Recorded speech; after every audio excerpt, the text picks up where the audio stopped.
On passe au tableau des emplois, Madame Boucher. Merci. Bonsoir à toutes et à tous. Ce mois-ci, dans les emplois, nous vous proposons de créer un poste d'éducateur, éducatrice de prévention spécialisée. C'est un grade relevant du cadre d'emploi des assistants socio-éducatifs et ce serait à temps complet, soit 35 heures hebdomadaires.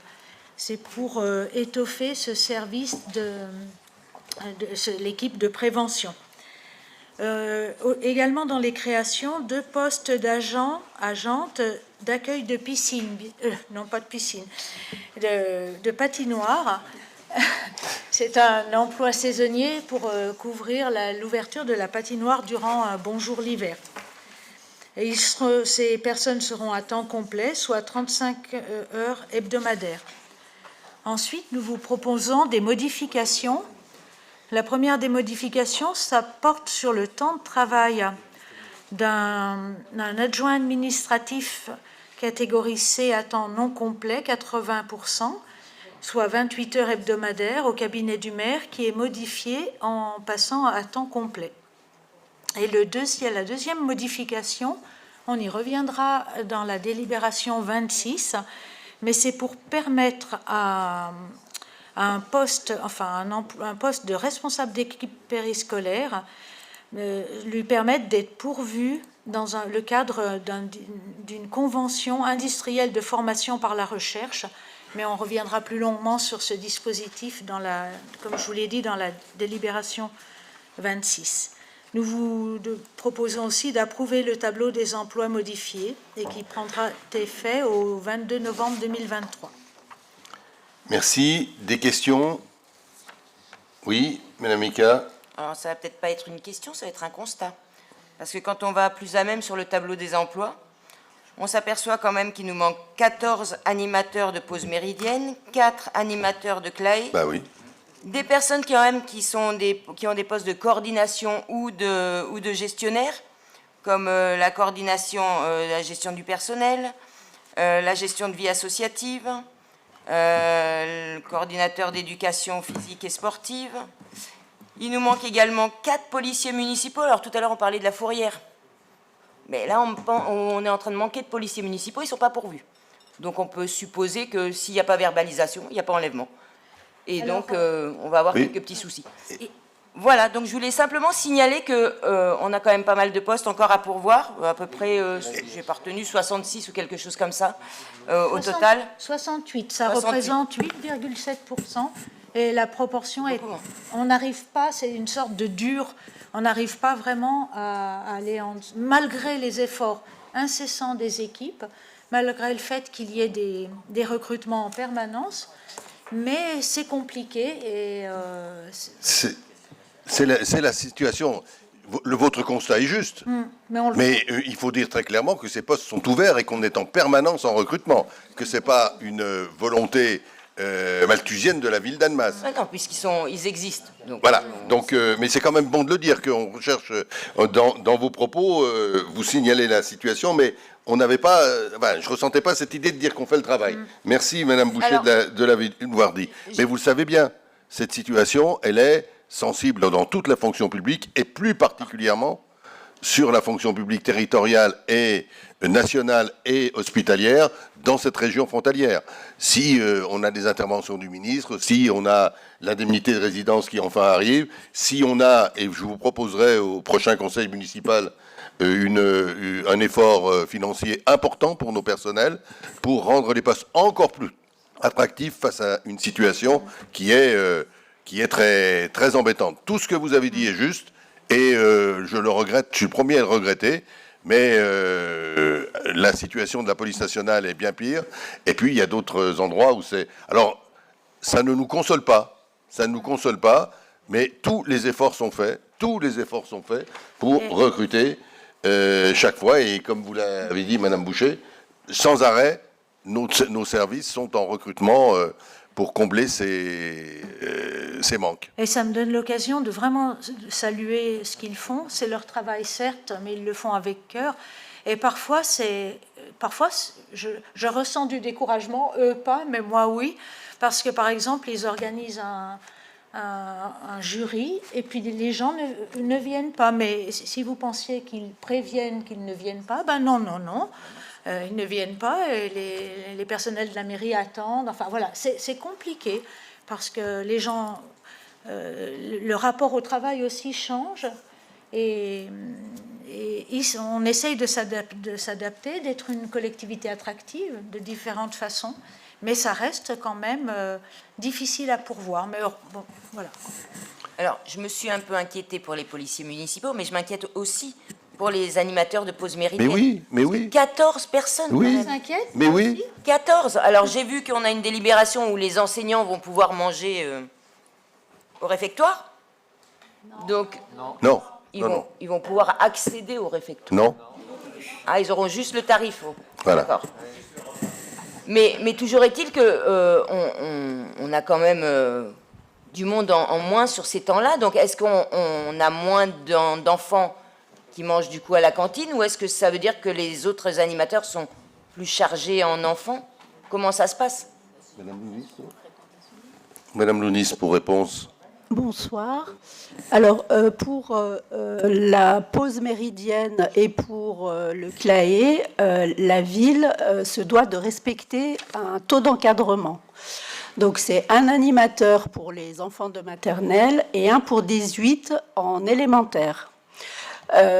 Donc, pour vraiment garantir la sécurité des enfants, nous sommes dans l'obligation de respecter ces taux d'encadrement.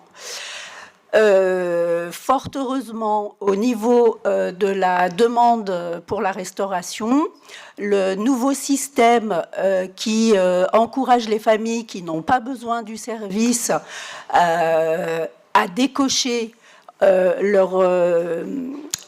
la réservation nous permet de pouvoir offrir le service à d'autres familles qui en ont besoin de façon momentanée. Donc, les campagnes de recrutement, comme l'a dit Marilyn, je crois qu'il y en a presque une tous les mois. Malheureusement, on ne peut pas non plus prendre n'importe qui, parce qu'il y a la responsabilité devant le groupe d'enfants, et donc on essaye vraiment de trouver les bons profils pour pouvoir, encore une fois, assurer un encadrement sécurisé pour les enfants qui sont accueillis. Merci, M. Delconnet.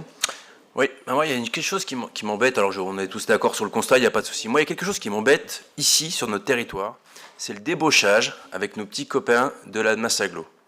Voilà.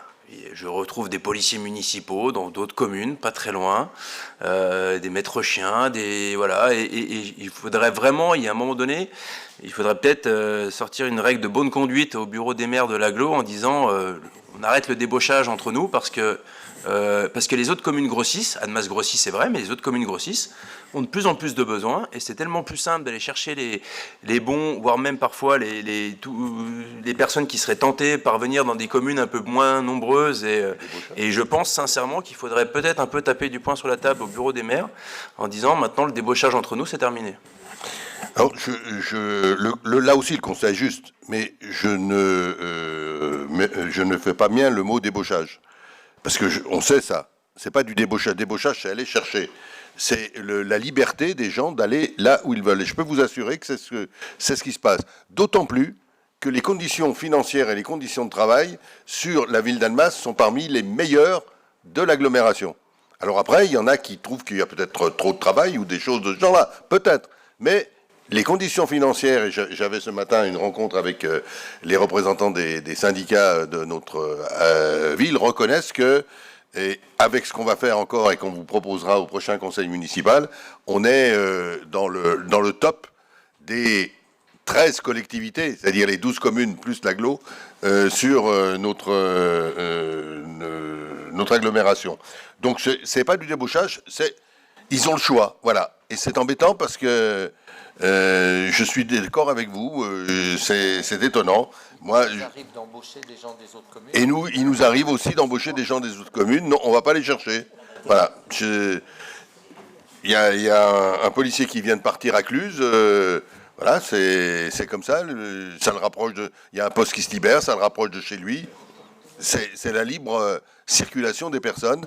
Je peux vous assurer, alors j'espère que c'est pas le cas et que je me trompe pas, que je suis pas naïf, mais je peux vous assurer que le débauchage au sens de ce terme-là, normalement n'existe pas entre nous. C'est simplement des ajustements. Et c'est vrai que vu les postes vacants, les personnels ont le choix.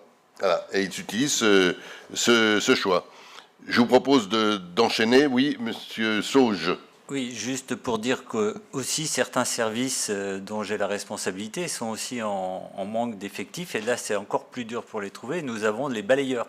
On a des difficultés pour trouver des espaces verts aussi. Nous avons des jardiniers et des personnes qui travaillent sur ces services on est en difficulté aussi. Et la réponse qu'on peut apporter, comme on peut l'apporter aussi pour la police municipale, c'est de voir comment on peut réorganiser ces services pour avoir une meilleure efficience et les mettre aux bons endroits au bon moment. Voilà. Donc on a tout ce travail véritablement qui est en train de se faire, parce que, comme le disait Monsieur le maire, notre collectivité travaille sur le ménagement et sur comment on pourrait appeler ça, le bon positionnement des agents et la bonne organisation au sein des services, en leur demandant aussi de travailler ensemble. Et ça a des incidences certaines, parce que nous sommes en mesure de répondre aux difficultés rencontrées, et le fait de lancer les ressources humaines pratiquement organisent des recrutements journaliers. Je crois qu'il y a eu 180 à peu près recrutements en 2022. On va être sûrement au-delà cette année. Donc les recrutements, ils sont permanents. Donc, voilà. Madame Boucher, pour conclure. Oui, je ne veux pas faire très long, mais je ne crois pas qu'on puisse de toute façon retenir des agents. S'ils ont envie d'aller voir ailleurs, c'est naturel. Et retenir quelqu'un contre son gré, ce n'est pas un gage de bon travail et d'efficacité. Et puis, vous savez, parfois, ils reviennent. Ça arrive. Vous savez, l'herbe est plus verte ailleurs, et puis on se rend compte que ce n'est pas tout à fait le cas. Voilà. Mais c'est vraiment le libre choix des personnels. Je vous propose de valider ce tableau des emplois. Est-ce qu'il y a des votes contre? Est-ce qu'il y a des abstentions? Merci.